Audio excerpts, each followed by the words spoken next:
Crecen por millones y algunos son capaces de matarnos. Nos proporcionan toda clase de beneficios y de perjuicios. Son los que mejor descomponen los productos naturales. Amenazan con destruir nuestro hogar y nuestro cuerpo. Incluso pueden afectar a nuestra mente. Sin embargo, han salvado millones de vidas y pueden salvar el mundo. Son organismos que conectan la vida y la muerte. Y después de la muerte nos consumen a todos. A continuación, hongos en Maravillas Modernas.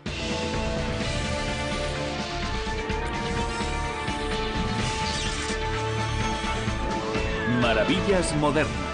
Hongos. Hay infinidad de hongos entre nosotros en cada momento del día. El reino de los hongos abarca aproximadamente 1 millón de especies o más. Dentro de cada uno de nosotros prosperan más de 100. Los hongos más conocidos son las levaduras, las setas y los mohos. Si el moho se apodera de nuestra casa, puede acabar destruyéndola. Más de 25 millones de americanos sufren alguna especie de reacción alérgica a toxinas llamadas micotoxinas, que están relacionadas con los mohos y flotan en el aire. Cada año muere un número indeterminado de pacientes debido a una sobreexposición. La realidad es que cualquier moho puede ser tóxico si una persona es alérgica a él. Si parece que estas personas van a combatir a una amenaza biológica, es porque en realidad lo están haciendo. Son especialistas en la lucha contra el moho y tienen que protegerse para impedir que esporas potencialmente peligrosas infecten pequeños cortes en la piel o pasen a los pulmones. Las campañas contra el moho es una industria que mueve 3.000 millones de dólares al año en Estados Unidos. Su objetivo es crear recintos limpios con una cantidad normal de esporas. En otras palabras, menos esporas dentro de casa que fuera de ella. Tratamos de que haya una cantidad normal. Resulta imposible hacer que desaparezcan completamente las esporas de una casa. Para eliminar una gran colonia de moho, los limpiadores suelen retirar la moqueta y el pladur de las habitaciones. A veces tienen que tratar a la madera que hay detrás. Existen varias maneras de tratar las cepas, dependiendo de la gravedad del daño. Se las puede pulverizar y en algunos casos basta con frotar. Para grandes limpiezas se usa también hielo pulverizado. La combinación de frío extremo y la fuerza del chorro hace que el moho se encoja y se despegue de la superficie. En cuanto los limpiadores tratan y limpian las superficies afectadas, los propietarios pueden reacondicionar la casa. El trabajo de los limpiadores es realmente el último paso de todo un proceso.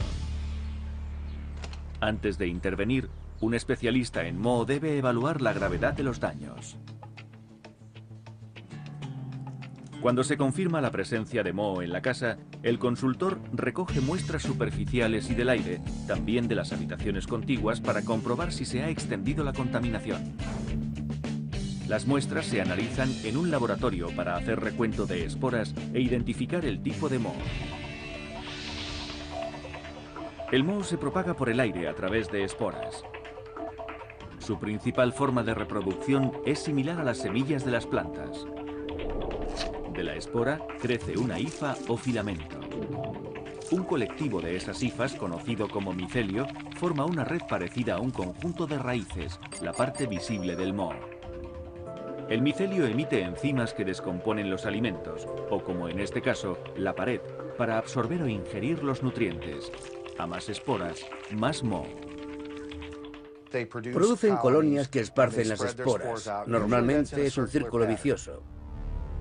Muchas personas temen al moho negro, y hay que señalar que existen muchos tipos de moho que poseen ese color y otros de colores diferentes que pueden resultar igual de peligrosos. Como las serpientes cuando se sienten amenazadas, algunos tipos de moho lanzan toxinas para defenderse. Si esas micotoxinas alcanzan la suficiente concentración, el efecto en las personas que están cerca puede ser devastador. El moho afecta de diferentes maneras a las personas. En general son más vulnerables las personas muy jóvenes, muy mayores y los que tienen problemas de inmunidad. El moho necesita dos sencillos componentes para prosperar: Virtualmente cualquier sustancia orgánica les sirve de alimento. Lo único que podemos hacer es tratar de controlar el agua, pero a veces la naturaleza encuentra la forma de desbaratar nuestros mejores intentos. Si surge un periodo de fuertes lluvias, el agua se filtra por el suelo y es absorbida por los materiales de los edificios. En el caso de la celulosa, el moho la utiliza como alimento y crece adherido a ella. Otro factor que produce muchos problemas en los sótanos son las humedades. La humedad relativa conveniente para los edificios oscila entre el 40 y el 60%, y en estos casos suele ser de un 84%, y la temperatura de unos 28 grados. Si se seca la zona afectada, no aparecerá el problema. Aunque esta pared tenga que ser tratada por especialistas, en los baños se suele encontrar una forma muy corriente de moho. Se le llama mildew y tiene los mismos peligros que otros tipos de moho, pero se eliminan con más facilidad. La causa casi siempre es la falta de ventilación. Para prevenir basta con tomar pequeñas precauciones. Por ejemplo, dejar la puerta del baño abierta después de la ducha. Hay una recomendación muy sencilla para limpiar moho de cualquier tamaño. Yo recomiendo que no se use lejía porque se adhiere a las superficies. La lejía que se usa para la limpieza lleva agua, y el agua hace más daño que los beneficios que proporciona la lejía. El primer paso para resolver el problema es matar el moho secándolo, y luego limpiaremos con cualquier producto de limpieza casero menos lejía. Fuera de nuestros hogares, los hongos prosperan en la naturaleza. El 85% de todas las plantas, especialmente los árboles, han desarrollado una relación beneficiosa para ambas partes, una simbiosis. El micelio de los hongos es lo que mejor descompone los organismos naturales. Descompone hojas y otros organismos formando un rico compost que sirve para alimentar a los árboles. Muchos no ven nada aquí, pero está saliendo el micelio que se encuentra justo bajo la capa superficial. La red del micelio que hay bajo mi mano puede tener una extensión de unos 500 kilómetros. En un centímetro cúbico habrá más de 800 metros. Este micelio se debe a la caída de las agujas del árbol, que a su vez le proporcionan alimento. Por debajo hay polvo. Son los magos de la naturaleza, los responsables de formar el mantillo. Son organismos que conectan la vida y la muerte. ¿Es muy efectiva esta relación simbiótica? Vamos a comprobarlo. El mayor organismo del mundo es el manto de micelio que hay al este de Oregón, con unas 900 hectáreas, más de 2000 años de antigüedad y una superficie de una célula de espesor. Los científicos consideran que este micelio gigante de 35.000 toneladas de peso y apropiadamente llamado Humongous fungus juega un papel crucial en el ecosistema forestal. Matando y descomponiendo árboles viejos y débiles, produce comida y espacio en el que crecen plantas y animales. Pero hay otros hongos que invaden y destruyen las cosechas. Las pérdidas para los agricultores americanos superan los 20.000 millones de dólares al año. El Ustilago maidis hace que cereales como el maíz se hinchen y se llenen de un moho parecido al hollín. El mildew en polvo provoca una de las enfermedades más temidas de la vid y también resulta muy perjudicial el Fusarium graminearum para el trigo y la cebada. Solo en Estados Unidos se estimó que durante los años 90 los daños directos causados a los agricultores por el Fusarium graminearum fueron de unos 1.300 millones de dólares. Los daños indirectos fueron del orden de los 4.000 millones. Mientras unos hongos se ocupan de destruir las cosechas, otros se encargan de destruir a otros hongos. Investigadores del National Center for Agricultural Utilization Research americano tratan de encontrar la forma de aprovechar la batalla natural entre hongos.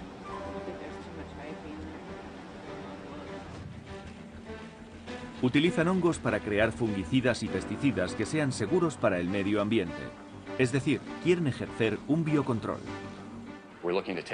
Investigamos algunas de esas interacciones naturales para saber cómo funcionan. Luego las probamos en el campo para que produzcan su efecto sobre una gran superficie. También tratan de descubrir hongos para combatir las plagas de insectos. Hay muchos hongos que infectan y matan insectos. Los insectos son una fuente de comida para ellos. Y tratamos de aprovechar esta particularidad para controlarlos biológicamente a través de los hongos. Un insecto que Mark Jackson está estudiando junto con científicos del Departamento de Agricultura de Nueva Orleans es la termita subterránea. Las termitas subterráneas son un problema muy grave, no solo para la agricultura, sino para los ambientes urbanos, ya que provocan más de 2.000 millones de dólares al año en pérdidas y en medios para controlar las plagas. Los hongos que infectan a los insectos penetran su cutícula, los consumen y después depositan esporas por fuera del insecto. Tras varios días, las termitas desaparecen convertidas en un montón de hongos. Creemos que con esto infectaremos a las termitas del nido y acabaremos con él. Los hongos infectan a los insectos de tal forma que parecen de una película de terror. En el caso del hongo Cordyceps, produce un cuerpo frutado que es como un champiñón que brota del insecto. ¿No resultan apetitosos estos hongos? Puede que algunas judías mohosas le agraden más. Algunos países las incluyen en su dieta. Los hongos se encuentran por todas partes, en el aire que nos rodea, en el suelo por el que caminamos y algunas veces en nuestras neveras. Algunos opinan que como no podemos vencerlos, podríamos empezar a comer mohos y hongos. Fijémonos en Hain Celestial Wet Soy Plant de Boulder, Colorado, que produce más de 150 toneladas de tempe al año. Esta es una combinación de habas de soja, agua y un hongo llamado Rhizopus oligosporus. El tempe es una rica fuente de proteínas y fibra, un alimento muy habitual en la cocina de Indonesia. Esta pasta de hongos tuvo una amplia difusión en Estados Unidos durante la década de los 50. Empezamos la elaboración a partir de habas de soja triturada y descascarillada que nos llegan así. Hay que quitar la piel de la semilla porque si no el Rhizopus oligosporus no se adhiere bien a ella. Hain Celestial combina las habas de soja con el moho en una mezcladora. Los operarios embolsan y aplastan el nuevo producto para formar unas tortas blandas. Es importante apretar el tempe para conseguir una torta plana, porque estando en contacto directo, el moho crece mejor sobre las habas. Después de unas 18 o 24 horas, el moho crece en las habas dentro de esta sala con temperatura controlada, la incubadora. El tempe procede de Indonesia y lo mantenemos a una temperatura media de unos 25 grados. La incubadora ayuda a reproducir su clima original en un recinto bien controlado. El tempe es un organismo vivo que respira, por lo tanto necesita oxígeno y genera calor. Si tocamos este trozo de tempe, notaremos que está caliente. Se necesita una persona experta para saber cuándo el crecimiento del moho llega a su punto máximo. Si lo abriera y miráramos en el interior, veríamos que el micelio o la parte algodonosa del tempe ha hecho que las habas se peguen con fuerza. Para inhibir el crecimiento adicional del tempe hay que introducirlo en una cabina de vapor. Así se mata el hongo y se impide un crecimiento posterior. En ese momento los sacamos de la cabina de vapor y los llevamos al refrigerador, donde los enfriamos para empaquetarlos. Después del empaquetamiento, el tempe se calienta de nuevo, aumentando su vida en el almacén de la fábrica a más de 70 días.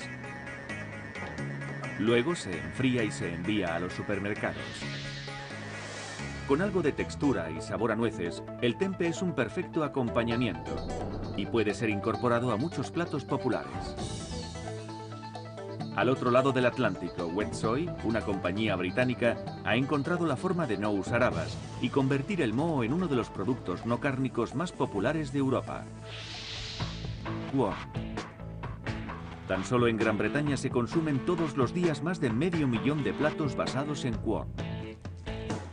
Considerado como una microproteína, la estructura fibrosa del hongo hace que los productos de quorn tengan una textura parecida a la carne.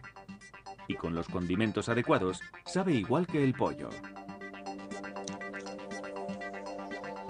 ¿No le resultan familiares estas comidas basadas en moho? Quizá hayan comido un trozo de moho como este.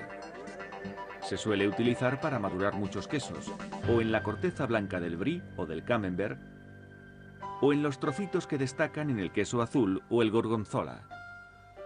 En el queso Roquefort se puede ver el lugar por donde lo inyectó el quesero. Aunque el moho resulte muy sabroso, el hongo comestible más conocido es el champiñón. En Estados Unidos, el 65% de los champiñones que se consumen proceden de Pensilvania y algunos de Creekside Farms, a las afueras de Worthington.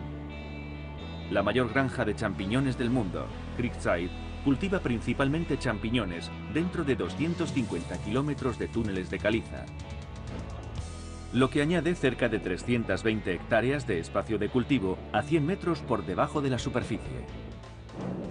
Lo bueno de cultivar champiñones en esta factoría es que la temperatura es muy constante a lo largo de todo el año.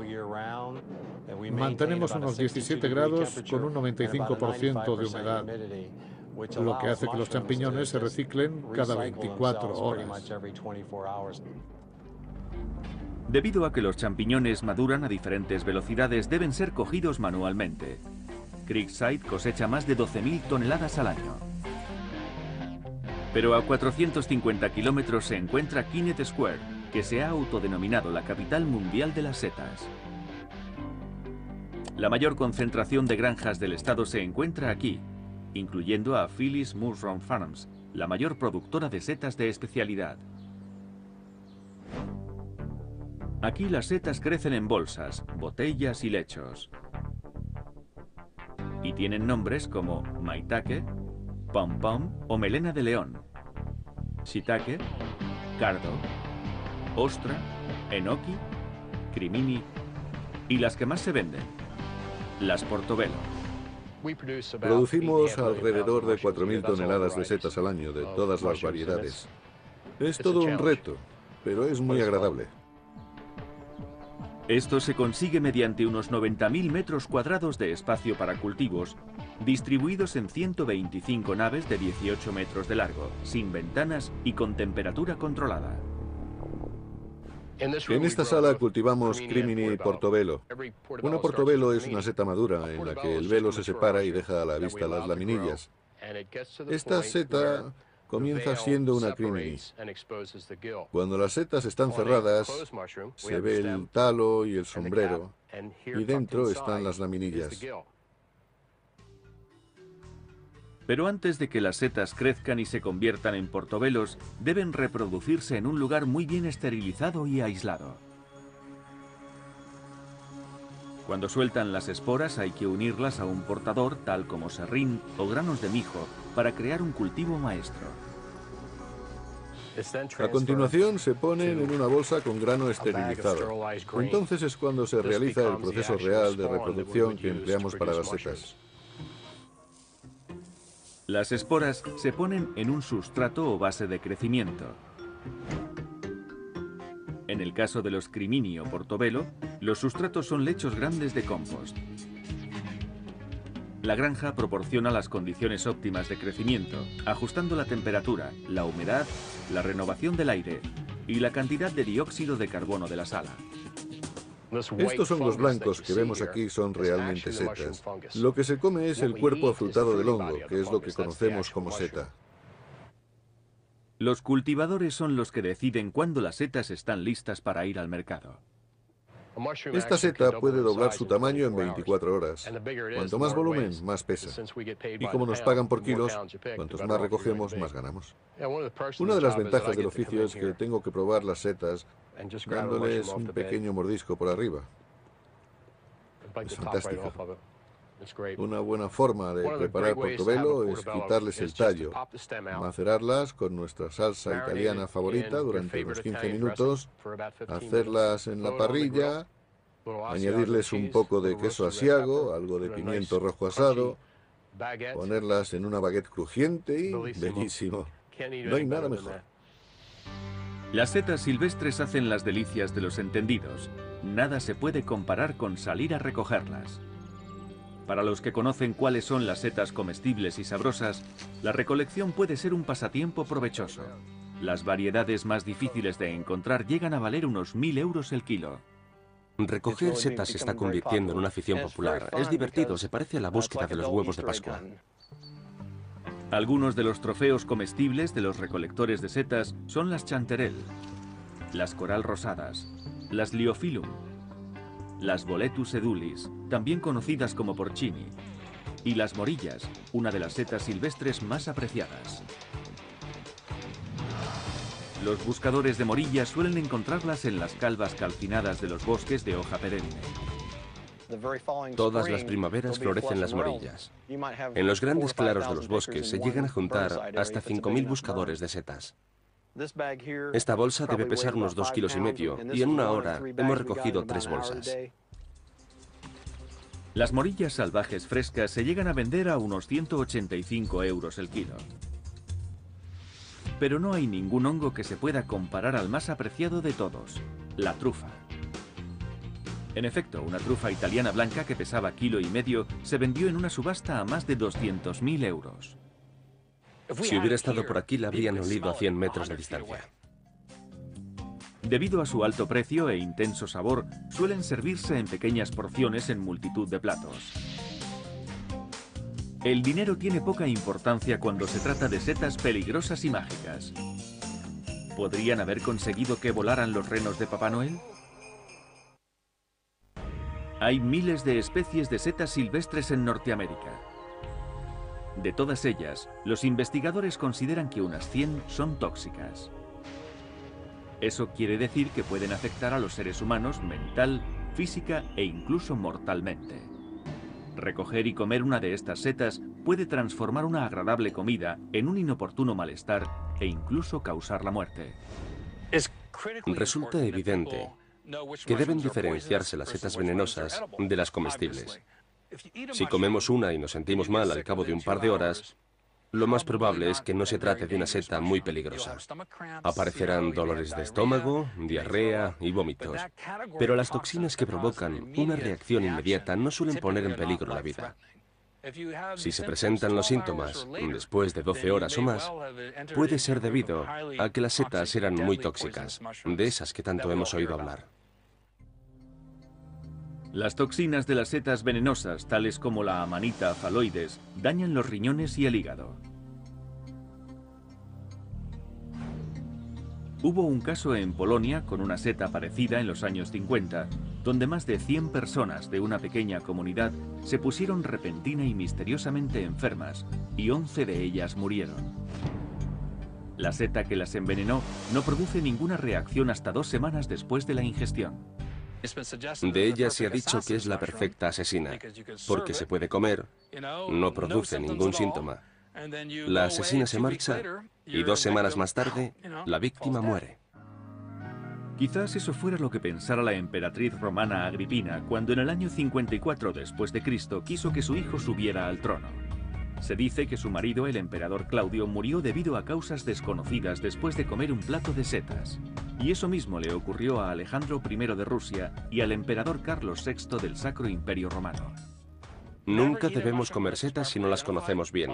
Hay que ir siempre con un experto y siempre debemos conservar algún ejemplar, así que es mejor no comerlas todas.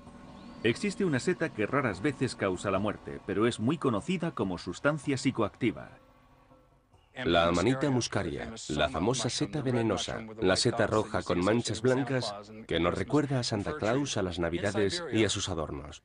En Siberia los chamanes la han utilizado durante mucho tiempo. La Amanita muscaria contiene muchos compuestos, pero los 3 más destacados son ácido iboténico, muscimol y muscarina. La muscarina produce una abundante salivación, dolores abdominales, náuseas y en algunos casos parada respiratoria, incluso la muerte. Cuando los chamanes comían esa seta, los riñones filtraban la muscarina y vertían el muscimol a la orina. Seguidamente sus discípulos bebían la orina, que ya no contenía la nociva sustancia, y luego tenían una experiencia muy placentera. A los renos también les encantan estas setas. Según algunas leyendas, hacían que los renos de Santa Claus alucinaran y se pusieran a dar brincos como si fueran a volar. No olvidemos al tipo regordete con adornos blancos. ¿Les recuerda a alguien? Quizás estas no tengan una apariencia tan pintoresca, pero son setas que contienen otra sustancia que altera la mente, la psilocibina. Los efectos de la psilocibina o de las setas que la contienen en las personas dependen de la dosis, pero esta sustancia induce una alteración de la consciencia. Se suelen tener alucinaciones. Para que produzca este efecto en el cerebro, la psilocibina se metaboliza en psilocina, que tiene una estructura similar a la serotonina, un neurotransmisor natural que afecta nuestro ánimo. La psilocina liga los receptores de serotonina y excita los nervios como si se hubiera liberado un flujo masivo de serotonina. Se abren las puertas y gran cantidad de información entra en el cuerpo. El arte antiguo nos habla del uso de las setas alucinógenas, conocidas como setas mágicas, que se inició hace más de 7000 años.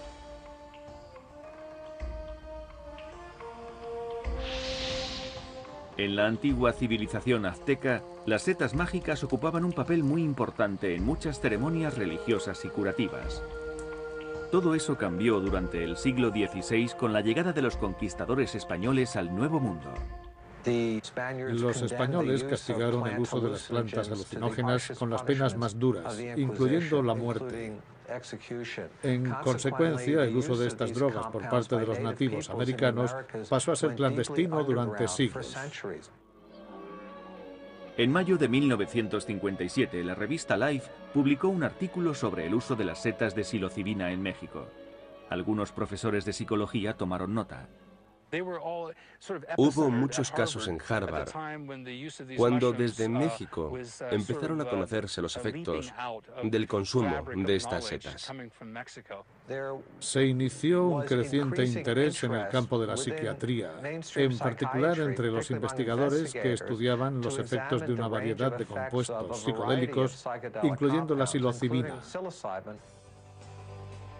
Durante los años 60 se usaron en el laboratorio las setas de psilocibina y un compuesto derivado de un hongo cornezuelo conocido como LSD, que acabó saliendo del laboratorio y llegó a la recién nacida contracultura. En 1968 el gobierno de Estados Unidos reaccionó declarando ilegal la posesión de las setas de psilocibina. Sin embargo, en los últimos 15 años se ha dado la aprobación para realizar estudios bajo una estricta y segura supervisión. Ya no se extrae la psilocibina directamente de las setas, sino que se sintetiza en laboratorios con la aprobación federal para producir dosis más sistemáticas y potentes. Entre los estudios producidos figura uno del Dr. Charles Groff del Biomedical Research Institute de Los Ángeles. Se nos permite tratar a personas en una fase avanzada de cáncer que presentan una gran ansiedad existencial. Tratamos la ansiedad, no el cáncer. Nuestras observaciones hasta la fecha han sido muy esperanzadoras. Las setas podrían haber alterado la conciencia de algunas personas. Pero ¿cómo podría este pequeño moho y el melón cantalupo aliarse para salvar millones de vidas? Nos gusta comer algunos hongos, pero hay otros a los que les gusta comernos a nosotros. Aunque las esporas del moho y de los hongos nos invaden, la mayor parte son inofensivas. Sin embargo, en ciertas condiciones, algunos hongos pueden crecer sobre y dentro de nosotros, a veces con resultados desastrosos. El hongo Tinea pedis, o pie de atleta, es uno de nuestros enemigos más frecuentes. En alguna ocasión, el 75% de los americanos ha sido afectado. El pie de atleta suele presentarse en las superficies húmedas. El hongo se adhiere a la piel y crece en ella. Entonces es cuando aparece el pie de atleta. Para que los hongos sobrevivan y prosperen en los pies, es necesario que exista una humedad constante entre los dedos, con frecuencia el sudor. Al principio comen células epiteliales muertas y luego se extienden sobre la capa superior de la piel, afectando a todo el pie. Aunque los antifúngicos tópicos suelen curar el pie de atleta eliminando o inhibiendo el crecimiento de los hongos, las infecciones más profundas requieren un tratamiento más enérgico. Los médicos del Biomedical Research Institute de Los Ángeles tratan de combatir un grupo de hongos que producen lo que se suele llamar infecciones por hongos oportunistas. El principal hongo que prospera en el cuerpo humano es un miembro del género de las cándidas y forma parte de la flora humana normal. Normalmente se encuentra en la piel, en la boca y en el paso intestinal. Si algo perturba nuestro cuerpo o mata la flora bacteriana, como los antibióticos, los hongos pueden experimentar un crecimiento excesivo. Si el sistema inmunológico se encuentra debilitado, entonces se produce una infección grave. Las infecciones por hongos oportunistas aparecieron hace más de 50 años. Lo hicieron a la vez que los tratamientos con antibióticos y otros tratamientos médicos, tales como la cirugía abdominal o la quimioterapia, que alteran la química natural del cuerpo y permiten que ciertos hongos se extiendan por él. Las cándidas se adhieren e invaden los tejidos que las rodean. Los hongos se sirven del torrente sanguíneo para viajar por el cuerpo, infectando pulmones, hígado, bazo, cerebro, ojos e incluso los huesos. Si no se trata adecuadamente, la candidiasis puede causar fuertes dolores, fiebre, pérdida de visión e incluso la muerte. El mayor problema de los tratamientos de las infecciones graves por hongos es que su estructura celular es muy similar a la de la célula humana. Por eso la clave para curar las infecciones por hongos es encontrar agentes que maten esas complejas células sin dañar las humanas. Irónicamente, el auge de las infecciones por hongos se debe en parte a la influencia de uno de los más famosos y beneficiosos hongos de la historia, el Penicillium. En 1939, unos 12 años después de su descubrimiento accidental, un grupo de científicos de Oxford, entre ellos el Dr. Howard Florey, aislaron una potente cepa encontrada en las frutas y en los quesos. Se convirtió en el primer antibiótico, la penicilina. El siguiente desafío sería producir a gran escala la nueva y milagrosa cura. En Europa estaba a punto de estallar la Segunda Guerra Mundial. Existía una gran preocupación por el trabajo que se estaba realizando en Inglaterra. No se sabía si resultaría un lugar seguro. Los científicos británicos decidieron ir a Estados Unidos, pero antes de iniciar el viaje, frotaron moho de penicillium en sus abrigos por si las muestras secas y congeladas eran confiscadas por agentes enemigos. Después de su llegada al Northern Regional Research Center del Departamento de Agricultura en Peoria, Illinois, se encontraron con otro problema. Su cepa, aunque eficaz, no era lo suficientemente poderosa. Se fue inmediatamente al mercado de Peoria a buscar frutas mohosas. Una de ellas, un melón cantalupo, tenía un moho verde que parecía el penicillinum utilizado para producir penicilina. Fue llevado al laboratorio, lo aislaron y resultó ser una gran fuente de penicilina. A partir de esta cepa más potente de penicillium, los investigadores pudieron aumentar la producción. El resto, como se suele decir, es historia. Millones y millones de personas han salvado la vida gracias a este fármaco. Además, abrió el camino a otros compuestos obtenidos a partir de hongos. Ese es el trabajo de Gary Strobel, científico de la Montana State University. Se dedica a buscar hongos beneficiosos en lugares poco frecuentados, como los bosques frondosos del planeta. Durante los últimos 20 años, Strobel ha viajado por más de 80 países y junto a su equipo ha descubierto más de 1000 hongos nuevos. Aún hay mucha vida en todo el planeta sin descubrir. Mucha se encuentra en zonas de una gran diversidad biológica. Estas cosas son maravillosas y tienen todos los colores, tamaños y formas imaginables. Es probable que un solo árbol contenga miles de hongos diferentes. Tratamos de aislar estos hongos para que crezcan y veamos qué productos nos ofrecen. ¿Ha tenido mucho éxito Strobel? Sí, mucho. Ha realizado grandes descubrimientos en los campos de la medicina, limpieza medioambiental y producción de energía. Como reconocimiento a su trabajo, en la Smithsonian's American History Collection se guardan los característicos gorros rojos que solía usar Strobel para recoger muestras en el campo. El siguiente paso es meterlos en bolsas de plástico para llevarlos al laboratorio donde serán procesados.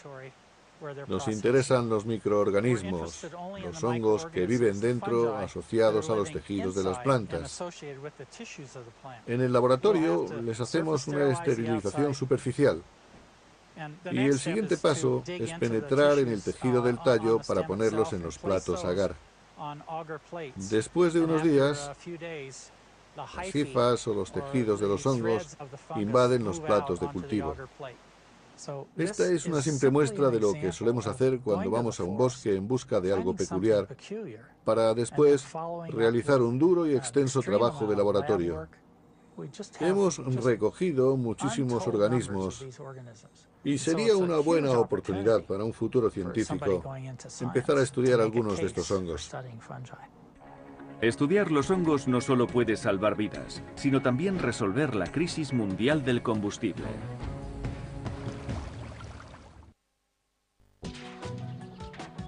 En las instalaciones de la Fungi Perfecti a las afueras de Olympia, Washington, el especialista en hongos, Paul Stamets, trata de encontrar nuevas formas de utilizar las siempre sorprendentes setas. Estos son sacos llenos de trocitos de madera. Están cubiertos con el micelio de la seta de ostra y se emplean para filtrar el agua. En caso de tormentas o de riadas, el cieno y las bacterias coliformes se convierten en un grave problema para la industria marisquera y la del salmón. Pero las bacterias son filtradas por los sacos y el micelio los deglute. El micelio digiere las bacterias y las descompone formando productos del petróleo, diésel e incluso pesticidas. Utiliza las bacterias como alimento. Además beneficia al ecosistema proporcionando nutrientes a la cadena alimenticia de muchos otros organismos. Actualmente se emplean sacos con el micelio de Stamets para microfiltrar agua en 6 proyectos pilotos en el estado de Washington y en la Columbia Británica. Los resultados de reducción de las bacterias coliformes, incluyendo la E. coli, son espectaculares. Esto representa unos 900 kilos de micelio de seta de ostra. En este complejo producimos unas 10 toneladas por semana de una especie de Micelia tsunamis.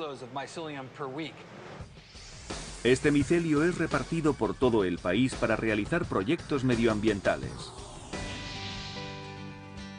En Big Sky Country, la Clean Waste of Belgrade, Montana, usa hongos para matar las bacterias de E. coli que se encuentran en los residuos humanos. Apropiadamente llamado poo powder o polvo para excrementos, se vende formando parte de un kit de bolsas de residuos llamado Wag Bag. Permitan que les muestre cómo funciona. Nuestro kit de bolsas de residuos es un retrete en una bolsa. Tiene una bolsa exterior, otra interior y un sanitizador de manos, así como papel higiénico. Esta es nuestra bolsa embudo. La bolsa embudo contiene nuestro polvo para cacas. El ingrediente exterminador de bacterias del polvo para excrementos proviene del hongo Muscoduralbus. Y Strobel lo encontró en un árbol de la canela cuando buscaba hongos en Honduras. Inventamos una forma de conservar vivo el hongo y de que creciera en los residuos. Además, le añadimos otro organismo, otro hongo de la selva de Perú que provoca la degradación de los residuos. Cuando esos agentes se juntan y son activados por el calor y la humedad de la orina principalmente, sueltan un gas que mata de manera natural a la bacteria E. coli de una forma no tóxica para las personas. Una máquina mezcla esos hongos con otros ingredientes biodegradables que hacen que los residuos se conviertan en gel, pierdan el olor y se catalicen. Tras varios minutos se obtiene el polvo para excrementos para las bolsas de residuos.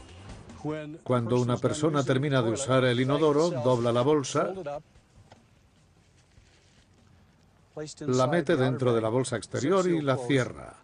Ambas bolsas están hechas de material biodegradable a partir de derivados del almidón para que se desintegren de manera más segura que los pañales de los bebés. Con las bolsas no hay más que usarlas, cerrarlas y tirarlas. El día de nuestra visita, más de 13 millones de paquetes de bolsas fueron enviados a un gran almacén militar de Filadelfia, Pensilvania.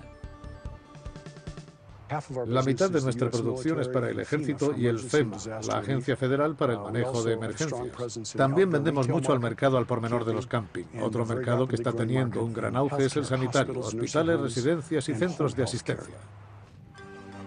Científicos del Departamento de Energía del Pacific Northwest National Laboratory de Richland, Washington, están trabajando con hongos en otro proyecto. Confían en que el insaciable apetito de los hongos convertirá la celulosa en etanol, y eso sería la clave que nos llevaría al biocombustible. Tratamos de reducir la dependencia del petróleo extranjero y del petróleo en general, usando organismos como los Aspergillus niger, Oryzae y los Trichoderma raceyi para producir enzimas, combustibles y ácidos orgánicos que puedan sustituir al combustible extranjero. El interés del laboratorio por el Trichoderma raceyi proviene de este hongo que digiere materiales complejos. El Trichoderma raceyi es un hongo que se descubrió en los años 40 en las tiendas y mallas usados en el Pacífico durante la Segunda Guerra Mundial. Nos interesa porque digiere la celulosa. Con el tiempo, se han desarrollado cepas de Trichoderma raceyi que producen celulasas, unas enzimas que aceleran la descomposición de la celulosa en azúcares sencillos. Y en cuanto se ha obtenido el azúcar, resulta muy fácil transformarla en alcohol. El siguiente objetivo es descubrir un método para producir a gran escala las enzimas y el combustible de manera eficiente. Gary Strobel trata de descubrir más hongos que sirvan para producir combustible. El hongo llamado C13 produce un derivado llamado micodiesel, una nueva palabra. No se trata de biodiesel. El biodiesel se compone de aceites y de sustancias grasas procedentes de plantas superiores.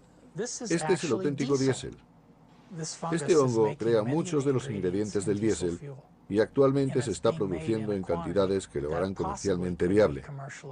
A la vista de los resultados se me erizan todos los pelos del cuerpo, incluidos estos.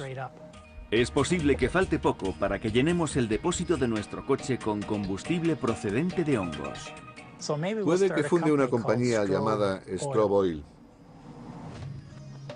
Tanto si los consideramos amigos o enemigos, los hongos han estado en nuestro planeta durante miles de millones de años y probablemente seguirán existiendo cuando hayamos desaparecido. Quizá haya llegado el momento de abrazar a los hongos. Después de todo, siempre han estado a nuestro lado. Definitivamente todos acabaremos formando parte de los hongos. Cuando muramos, serviremos de infusión a los hongos. Pero ingerir los nutrientes. A más esporas, más moho. Producen colonias que esparcen las esporas. Normalmente es un círculo vicioso. Muchas personas temen al moho negro, y hay que señalar que existen muchos tipos de moho que poseen ese color y otros de colores diferentes que pueden resultar igual de peligrosos. Como las serpientes cuando se sienten amenazadas, algunos tipos de moho lanzan toxinas para defenderse. Si esas micotoxinas alcanzan la suficiente concentración, el efecto en las personas que están cerca puede ser devastador. El moho afecta de diferentes maneras a las personas. En general son más vulnerables las personas muy jóvenes, muy mayores y los que tienen problemas de inmunidad. El moho necesita dos sencillos componentes para prosperar. Virtualmente cualquier sustancia orgánica le sirve de alimento. Lo único que podemos hacer es tratar de controlar el agua, pero a veces la naturaleza crecen por millones y algunos son capaces de matarnos. Nos proporcionan toda clase de beneficios y de perjuicios. Son los que mejor descomponen los productos naturales. Amenazan con destruir nuestro hogar y nuestro cuerpo. Incluso pueden afectar a nuestra mente. Sin embargo, han salvado millones de vidas y pueden salvar el mundo. Son organismos que conectan la vida y la muerte. Y después de la muerte nos consumen a todos. A continuación, hongos en Maravillas Modernas.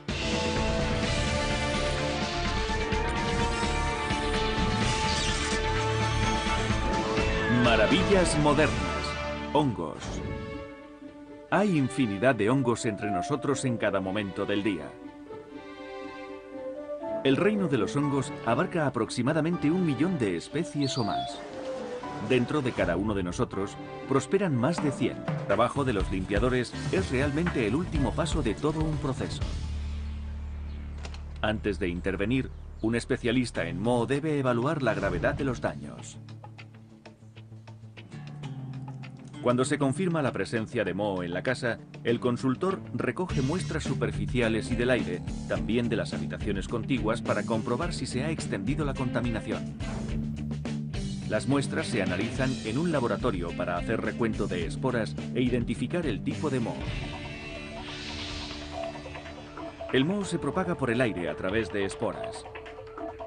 Su principal forma de reproducción es similar a las semillas de las plantas. De la espora crece una hifa o filamento. Un colectivo de esas hifas, conocido como micelio, forma una red parecida a un conjunto de raíces, la parte visible del moho. El micelio emite enzimas que descomponen los alimentos, o como en este caso, la pared, para absorber. Los hongos más conocidos son las levaduras, las setas y los mohos. Si el moho se apodera de nuestra casa, puede acabar destruyéndola. Más de 25 millones de americanos sufren alguna especie de reacción alérgica a toxinas llamadas micotoxinas, que están relacionadas con los mohos y flotan en el aire. Cada año muere un número indeterminado de pacientes debido a una sobreexposición. La realidad es que cualquier moho puede ser tóxico si una persona es alérgica a él. Si parece que estas personas van a combatir a una amenaza biológica, es porque en realidad lo están haciendo. Son especialistas en la lucha contra el moho y tienen que protegerse para impedir que esporas potencialmente peligrosas infecten pequeños cortes en la piel o pasen a los pulmones. Las campañas contra el moho es una industria que mueve 3.000 millones de dólares al año en Estados Unidos. Su objetivo es crear recintos limpios con una cantidad normal de esporas. En otras palabras, menos esporas dentro de casa que fuera de ella. Tratamos de que haya una cantidad normal. Resulta imposible hacer que desaparezcan completamente las esporas de una casa. Para eliminar una gran colonia de moho, los limpiadores suelen retirar la moqueta y el pladur de las habitaciones. A veces tienen que tratar a la madera que hay detrás. Existen varias maneras de tratar las cepas, dependiendo de la gravedad del daño. Se las puede pulverizar y en algunos casos basta con frotar. Para grandes limpiezas se usa también hielo pulverizado. La combinación de frío extremo y la fuerza del chorro hace que el moho se encoja y se despegue de la superficie.